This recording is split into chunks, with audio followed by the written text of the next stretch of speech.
सभी को धन्यवाद। जय हिंद। आज ये स्पेशल वीडियो है, देखिए मोटिवेशनल वीडियो आप कह सकते हैं। मैं आईआईटी मद्रास में हूँ। आईआईटी मद्रास के बारे में यदि आप सोचेंगे तो जो ये टॉप इंस्टीट्यूशन में आता है भारत के, इंडिया 2019 से इसे टॉप इंस्टीट्यूशन माना गया है भारत में। National institutional ranking framework NIRF के तरीके से सेकंड में आते हैं आपके आईएससी जो बेंगलोर है, उसके बाद आईआईटी बॉम्बे, इस प्रकार से जाते हैं। तो यहाँ पे विशेष करके आज मैं हूँ, हमारे डॉक्टर धन्या जी है। देखिए धन्या यहाँ पे है, डॉक्टरेट कर रखी है इन्होंने। इनका जो बहुत ही बढ़िया सा ट्रैक रिकॉर्ड है। मैंने सोचा कि क्यों ना मैं मोटिवेशनल वीडियो इनके साथ लेके हमारे और बच्चे जो देख रहे हैं, स्पेशली जो असम राइफल्स के सर्विंग और रिटायर्ड पर्सन के जो बच्चे हैं, जो सर्विंग पर्सन भी जो 30, 35 या 40 साल से नीचे हैं, उनको एक मोटिवेशन मिल सके एजुकेशन जो है अपना इम्प्रूव करने के लिए। तो डॉक्टर धन्या जो मेरे साथ बैठे हैं, एर्नाकुलम से आते हैं, कोच्चि, और इनके पिताजी जो है इंडियन नेवी में काम करते थे, अभी रिटायर हो चुका है। इनका एजुकेशन के बारे में बताता हूँ आप लोगों को। देखिए इनका जन्म हुआ है 30 दिसंबर 1990 में, और इन्होंने अपनी जो बचपन की जो पढ़ाई है क्लास 4 तक अपने गाँव में की है इन्होंने। उसके बाद जो क्लास 5 से 12 तक, क्योंकि मैं हिंदी इसलिए बोल रहा हूँ कि डॉक्टर धन्या जो है कक्षा 5 से 12 तक जो है केंद्रीय विद्यालय जो इंडियन नेवी जो हेडक्वार्टर है नेवल कोच्चि, वहाँ पे की है। उसके बाद जो है इन्होंने जो BSc जो क्लास 12 तक तो उन्होंने पढ़ा है वहाँ पे केंद्रीय विद्यालय में। उसके बाद जो है 2018 से 11 तक फिजिक्स में इन्होंने BSc की है, 3 साल का कोर्स होता है। उसके बाद इन्होंने MSc फिजिक्स में किया है जो 2 इयर्स का है, 11-13 के पीरियड में। और उनके बाद इन्होंने B.Ed भी किए, देखिए फिजिकल साइंस से। और उसके बाद इन्होंने जो है गेट की एग्ज़ाम की तैयारी करता है। उससे पहले इन्होंने टीचिंग स्कूल में पढ़ाया भी है बच्चों को B.Ed के बेस में। जब M.Tech जब IIT ज्वाइन करता है 2015 से 17 तक इन्होंने M.Tech की है, सॉलिड स्टेट जो टेक्नोलॉजी है उस पर 2 साल का कोर्स है। उसके बाद इन्होंने जो है प्रोजेक्ट एसोसिएट जो आपके IITM में 1 साल तक किया, जिसको इनको तनख्वाह मिलता था, जो प्रोजेक्ट में जो सहायता करते हैं एसोसिएट कहते हैं, वो 17-18 में। और 2018 में इन्होंने PhD ज्वाइन किया IIT मद्रास में, जो कि 5 साल का कोर्स होता है। देखिए बीच में कोविड आ गया था, जिसमें थोड़ा आपको ये भी दिक्कतें आई। तो जो उसके बाद देखिए रिसर्च एसोसिएट करके काम करके अभी जा रही है ये पोस्ट डॉक्टरेट करने। कहाँ जा रहे हैं? इटली में, मिलान में जा रहे हैं। Italian institute of technology Milan, Italy में जा रहे हैं, जो लगभग 2 साल का कोर्स होगा। देखिए इतने जो है काफ़ी लंबा चौड़ा इन्होंने जो है कक्षा हासिल की है, मैंने रिजल्ट जो भी बोलते हैं आप, फॉर्मल एजुकेशन। तो मैं भी पूछना चाहता हूँ, मैं हिंदी में इसलिए ले रहा हूँ कि इनको हिंदी बोलना अच्छा से आता है, और मेरे जो व्यूअर्स हैं वो भी हिंदी अच्छे से समझते हैं। तो मैं अभी धन्या से पूछता हूँ, धन्या आपको जो है जो एजुकेशन जो बिल्कुल आगे तक जाने का प्रेरणा कहाँ से मिला? पहली बार आप बहुत धन्यवाद कि मुझे ये मौका मिला है इंटरव्यू देने के लिए। तो +2 के बाद, मतलब 11वीं कक्षा के बाद मैंने फिजिक्स लिया। मेरा इंस्पिरेशन रहा है मेरी सिस्टर। थोड़ा और जोर से बोलिए। हाँ, मेरी सिस्टर मतलब इंस्पिरेशन रहा है। तो वो उन्होंने एक्चुअली इंजीनियरिंग किया था। मेरे से 5 साल बड़ी है मेरी सिस्टर, और उन्होंने इंजीनियरिंग किया था।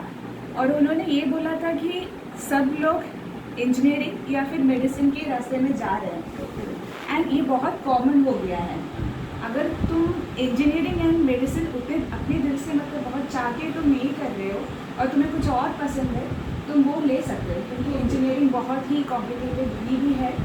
अगर तुम पैशनेट होकर नहीं पढ़ पा रहे हो तो उतना तुम आगे तक नहीं जा पाएंगे, ऐसे करके बोला था। ओके, तो अच्छा फिर मैं एक काटूंगा बात आपका। तो फिजिक्स की क्यों लिया? क्योंकि फिजिक्स भी काफ़ी टफ है, मेरा तो समझ में नहीं आता था जब मैं पढ़ता था। साइंस तो मेरा कॉपी में नहीं जाता था, मैथ्स फिजिक्स वगैरह। तो आपने फिजिक्स की क्यों चुना BSc के लिए? फिजिक्स अच्छा लगता था, +1 +2 में पढ़ने में बहुत मज़ा आता था। मैथ्स भी अच्छा लगता था। एक्चुअली मेरा फर्स्ट इंटरेस्ट मैथ्स था, फिर फिजिक्स था। तो मैंने अपने पापा से भी बोला था कि मुझे मैथ्स भी करना है। तो पापा ने बोला तुम्हें फिजिक्स भी अच्छा लगता है तो तुम फिजिक्स कर लो, एंड फिजिक्स एंड मैथ्स तो साथ में आ जाता है एक ही डिग्री में। तो फिजिक्स का इंस्पिरेशन मतलब इंटरेस्ट जो है वो एक्चुअली मेरे टीचर से आया था, जो उन्होंने पढ़ाया था फिजिक्स, जोसेफ सर। तो तो उन्होंने बहुत मोटिवेट किया है। उनका जो तरीका है सिखाने का वो बहुत अच्छा लगता था मुझे, और फिजिक्स बहुत काफ़ी अच्छे समझ में आ जाता था। गुड, क्योंकि आपने एमएससी भी फिजिक्स में किया है और पीएचडी जो है 5 साल आपने जो है फिजिक्स में किया है, फिजिक्स एंड मेटलर्जी। हाँ। तो ये क्या चीज़ है, मेटलर्जी क्या चीज़ है, फिजिक्स से कैसे कनेक्टेड है, रिलेटेड है? एक्चुअली बीएससी फिजिक्स और एमएससी फिजिक्स बहुत कोर फिजिक्स रहा है। मतलब फिजिक्स मतलब उसके अंदर quantum mechanics, classical mechanics, core physics subjects थे। लेकिन मैंने जब पीएचडी लिया वो थोड़ा सा अलग से कोर फिजिक्स नहीं है, मतलब material science, mostly material science related है। तो क्योंकि आजकल एनर्जी एप्लीकेशंस बहुत ज़्यादा मतलब है यहाँ पे, मतलब और हाइड्रोजन इकोनॉमी में भी इंडिया आगे देख रहा है कि कैसे हम रिन्यूएबल एनर्जी रिसोर्सेज यूज़ कर सकते हैं हाइड्रोजन बेस्ड फ्यूल से। तो आजकल पेट्रोलियम बेस्ड प्रोडक्ट से हट के लोग hydrogen based fuel cells, hydrogen based जो भी टेक्नोलॉजी है वो आगे मतलब देख रहे हैं कि कितना एनवायरनमेंट फ्रेंडली होगा। तो इसके लिए मेरा जो एक्चुअली पीएचडी है वो हाइड्रोजन बेस्ड टेक्नोलॉजी में है, और हाइड्रोजन बेस्ड फ्यूल सेल्स और हाइड्रोजन स्टोरेज में है। तो वो फिजिक्स से थोड़ा हटके है और थोड़ा सा मटेरियल साइंस एस्पेक्ट से मैंने किया है, और मैं उसी एरिया में आगे पोस्ट डॉक करने भी जा रही हूँ। ओके, ये तो देखिए ज़्यादातर जो बच्चे हैं जो आईआईटी में पढ़ते हैं, ओके पीएचडी कर लिया, डॉक्टरेट हासिल कर लिया, या तो जॉब में ज्वाइन हो जाता है। आपको कैसे प्रेरणा मिला आपको फ़ौरन इटली में जाके पोस्ट डॉक्टरल करने के लिए, वो ज़रा बताएं। मैं एक्चुअली यहाँ पे मैंने फैसिलिटीज़ इंडिया का मतलब जो एक गाइड चुना है मैंने, और मैं एक्चुअली पीएचडी बाहर करना चाहती थी, बट मुझे यहाँ पे एडमिशन मिला तो मैंने यहाँ का जो फैसिलिटीज़ है वो भरपूर यूज़ किया है। और मुझे यहाँ का हर चीज़ पता है कि कैसे चलता है, कैसे फैसिलिटीज़ यूज़ होता है, कैसे काम होता है। तो मैं थोड़ा सा बाहर का एनवायरनमेंट, वर्क कल्चर वो सब एक्सप्लोर करना चाहती हूँ, और वहाँ का फैसिलिटीज़ भी देखना चाहती हूँ, कैसे लैब सेटअप किया जाता है, वहाँ का काम कैसे होता है, क्योंकि वहाँ ज़्यादातर बहुत high impact factor nature publications वगैरह होता है, तो कैसे होता है वो वर्क कल्चर, वो थोड़ा सा जानना चाहती हूँ। और वहाँ का जो मैं नॉलेज या फिर जो मैं वहाँ से एक्सपीरियंस गेन करती हूँ वो मुझे यहाँ बाद में इंडिया में अगर काम करने को मौका मिल रहा है तो यहाँ पे मैं यूटिलाइज कर सकती हूँ। ओके, बहुत बहुत धन्यवाद। आप जो इतना अच्छा पोस्ट डॉक्टरल करने जा रहे हैं, तो मैं एक और सवाल करना चाहता हूँ। यदि आपको वहाँ कोई ऑफर मिल गया इटली में या कोई वेस्टर्न कंट्री में पोस्ट डॉक्टरल करने के बाद या जो भी है, तो आप उसको चूज़ करेंगे या भारत में आके जो ज्ञान आपने जो फॉरेन से भी लिया है वह यहाँ पे आप यूज़ करना चाहेंगे? मैं थोड़ा सा वहाँ पे रह के 2-3 साल या 4 साल तक मैं वहाँ पे रह के थोड़ा सा नॉलेज, एक्सपीरियंस, एक्सपोजर सब गेन करके मैं यहाँ पे इंडिया में आके काम करना चाहती हूँ। बहुत बढ़िया है। अच्छा, फिर ओके, फिर पोस्ट डॉक्टरल के बाद आप कौन सा फील्ड में जाना चाहते हैं? मैंने सुना है कि एक तो एकेडमिक चॉइस चूज कर सकते हैं आप, जो कि टीचिंग फैकल्टी जैसे, दूसरा जो है रिसर्च एंड डेवलपमेंट R&D। कौन सा फील्ड में आप जाना चाहेंगे?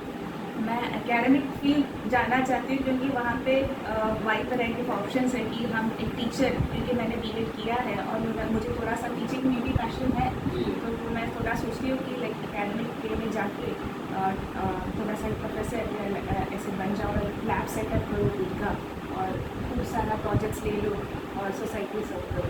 बहुत बहुत धन्यवाद जी। अब मेरे जो सुन रहे हैं व्यूअर्स, स्पेशली फ्रॉम जो असम राइफल से, और ये देखिए 2 केरलियन बैठा हुआ, मैं भी केरलियन हूँ, ये डॉक्टर धन्या भी केरलियन, हिंदी में हम बात कर रहे हैं।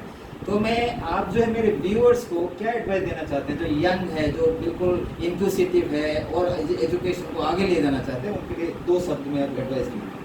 कि आप जो ट्रेंडिंग होता है या कॉमन चीज़ें होता है कि जैसे इंजीनियरिंग में जाना है, मेडिसिन में जाना है, मम्मी पापा का प्रेशर है, तो उस सब हट के आप जो करना चाहते हैं, एक फील्ड होगा, आपका एक पैशन होगा एक फील्ड में, वो जारी रखो, उसमें आप काम करो और खूब नॉलेज उसी फील्ड में तुम आप पाओगे। उसके बाद देखो कि आप उस चीज़ को लेके आप वो नॉलेज गेन करके सोसाइटी को सर्व करेंगे। बहुत बहुत धन्यवाद, आपको बहुत शुभकामनाएं हैं। आप जो है इटली में जाइए, अपना एजुकेशन को गेन करके दोबारा भारत में आकर भारत की तरक्की में आपका हाथ बटाने को मैं बहुत शुभकामनाएं देता हूँ। Thank you very much.